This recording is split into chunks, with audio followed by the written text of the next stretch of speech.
اعوذ باللہ من الشیطان الرجیم بسم اللہ الرحمن الرحیم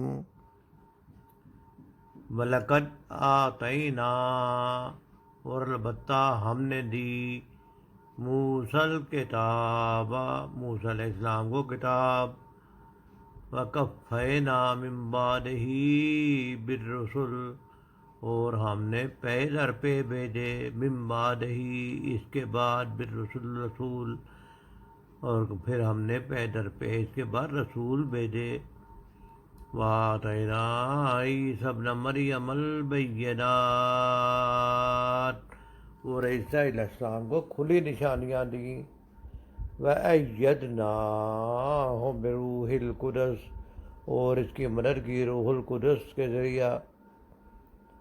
أَفَكُلَّمَا جَاءَكُمْ رَسُولٌ کیا پھر جب آیا تمہارے پاس کوئی رسول بِمَا لَا تَهْوَىٰ أَنفُسُكُمْ اس کے ساتھ جو نہ چاہتے تھے تم یا تمہارے نفس استکبرتم تم نے تکبر کیا وَفَرِيقًا كَذَّبْتُمْ تم نے تکبر کیا ایک گروہ کو تو تم نے جھٹلا دیا یعنی ان میں سے کچھ نبیوں کو تم نے جھٹلایا اور کچھ نبیوں کو تم نے قتل تک کر دیا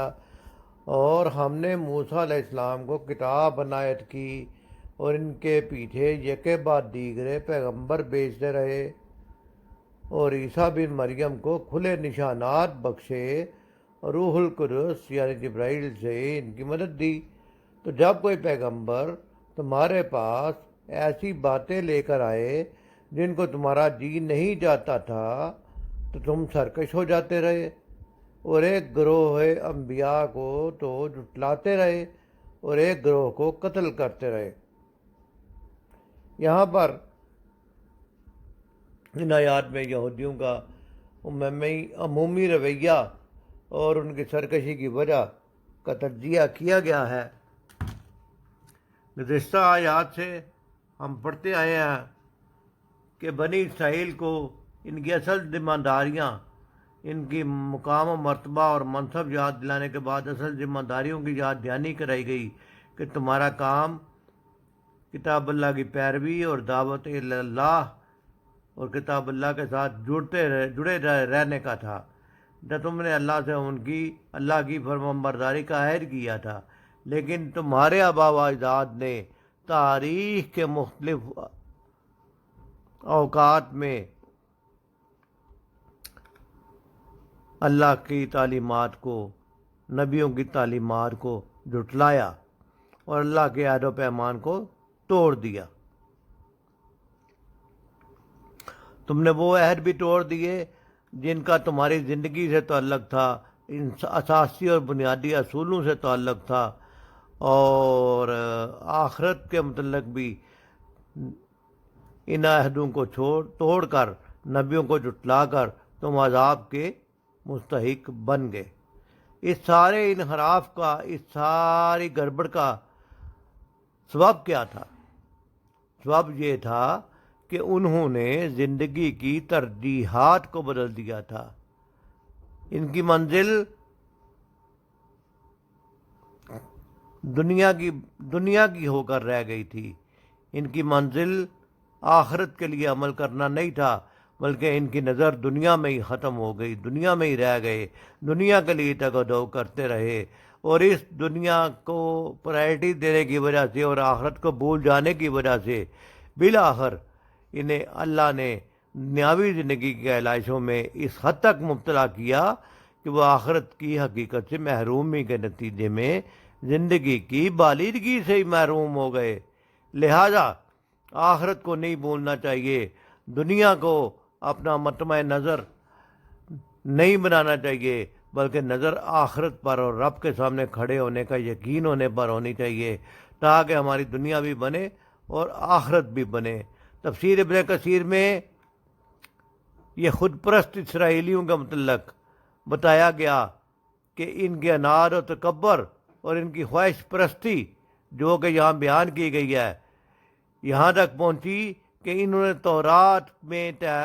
جو تعلیمات دی گئی تھیں ان کو تحریف و تبدیل کیا. جب تحریف و تبدیل کیا اور حضرت موسیٰ علیہ السلام کے بعد جب وقت گزرتا گیا تو یاد دہانی کے لیے ان کو انبیاء بھیجے گئے. پے در پہ بنی اسرائیل میں انبیاء آتے رہے یہاں تک کہ حضرت عیسیٰ علیہ السلام پر یہ سلسلہ ختم ہوا. حضرت عیسیٰ علیہ السلام بنی اسرائیل کے آخری نبی تھے. اس کے بعد نبوت حضرت اسحاق علیہ السلام کی اولاد میں سے نبی کریم صلی اللہ علیہ وسلم پر آئی. لہذا حضرت عیسیٰ علیہ السلام کو اللہ نے معجزے بھی دیے اور روح القدس سے حضرت جبرائیل علیہ السلام کے ذریعے ان کی مدد بھی کی. لیکن بنی اسرائیل کا رویہ کیا تھا کہ جو بھی ان کو تعلیمات ان کی مرضی کے خلاف ہوتی تھی حتیٰ کہ حضرت اسرائیل علیہ السلام حضرت عیسیٰ علیہ السلام کے قتل کے بھی وہ درپے ہو گئے اور انبیاء سے برے سلوک کرتے تھے, کہیں جھٹلاتے تھے, کہیں مار ڈالتے تھے. یہی اس آیت میں بتایا گیا ہے. اور یہ کیوں کرتے تھے کہ انبیاء کی تعلیم ان کی طبیعتوں کے خلاف ہوتی تھی, اس لیے دشمنی پر تل جاتے تھے, یعنی اپنی طبیعت اپنی مرضی کرنے کے عادی ہو گئے تھے. تفسیر ربانی میں مفتی اصغر علی ربانی لکھتے ہیں کہ ان لوگوں نے ان پیغمبروں میں سے بعض کو قتل بھی کر دیا اور بعض کی نافرمانی کی. پھر حضرت عیسیٰ علیہ السلام کو جب انجیل دے کر بھیجا گیا اور ان کی سچائی ثابت کرنے کے لیے انہیں بہت سے معجزے بھی دیے اور ان معجزوں کو دیکھ کر بھی یہودی اپنی بری عادت سے باز نہ آ گئے. اور اس آیت میں بتایا گیا ہے کہ تمہاری بھی عجیب عادت ہے, جب کوئی پیغمبر تمہاری خواہشوں اور ذاتی غرضوں کے خلاف اللہ تعالیٰ کا کوئی حکم لایا تو تم نے غرور کے ساتھ اس سے منہ موڑ لیا. اور یہ بہت بڑا جرم تھا, یہ بہت بڑی اللہ تعالیٰ کی ناراضگی کا سبب بنا. اور آج ہمارے لیے بھی سبق ہے کہ اگر کوئی قوم کوئی بندہ سرکشی کرتا رہے اور سرکشیوں میں بڑھتا رہے, نافرمانیوں میں بدعمالیوں میں آگے بڑھتا رہے, توبہ استغفار نہ کرے تو ان سرکشیوں اور نافرمانیوں کے باعث دل پر ایک سیاہ دبا پڑتا ہے اور آہستہ آہستہ پورا دل سیاہ ہو جاتا ہے. اور پھر ایک ایسی جبلت پیدا ہو جاتی ہے کہ بندے کو حق نظر ہی نہیں آتا, بندے کو باطل نظر ہی نہیں آتا, صرف خواہش نفس اس کا خدا بن جاتی ہے. اور پھر وہ نبیوں کو قتل کرنے سے بھی دریغ نہیں کرتے. اللہ کے برگزیدہ بندے نبی کریم صلی اللہ علیہ وسلم کے بعد چونکہ کوئی نبی نہیں آئے گا تو اللہ کے برگزیدہ بندوں کو تمام امت مسلمہ کو یہ ذمہ داری سونپی گئی کہ دعوت کے ذریعے پورے انسانوں کو دعوت کی یاد دہانی کراتی رہے. تو کیا ہوتا ہے کہ پھر اللہ والوں کو تکذیب کی جاتی ہے, ان کو دقیانوس اور بنیاد پرست کہا جاتا ہے اور اپنی دنیا کے کاموں میں مگن رہا جاتا ہے. جب کوئی قوم گناہوں پر اصرار کرنا شروع کر دیتی ہے تو اسے یہ توقع رکھنا کہ رخت اختیار کر لے گی اور اس کے فیصلے عقل اور انسانیت کے مطابق ہوں گے. یہ ایک ایسی چیز ہے جس کی توقع ہی محال ہے. لہذا اہدنا الصراط المستقیم, اللہ سے ہدایت کی دعا مانگتے رہنا چاہیے, ہدایت کی طلب زندگی گزارنی چاہیے, اور کوئی غلطی ہو جائے تو فوراً توبہ استغفار کرتے رہنا چاہیے تاکہ غلطیوں پر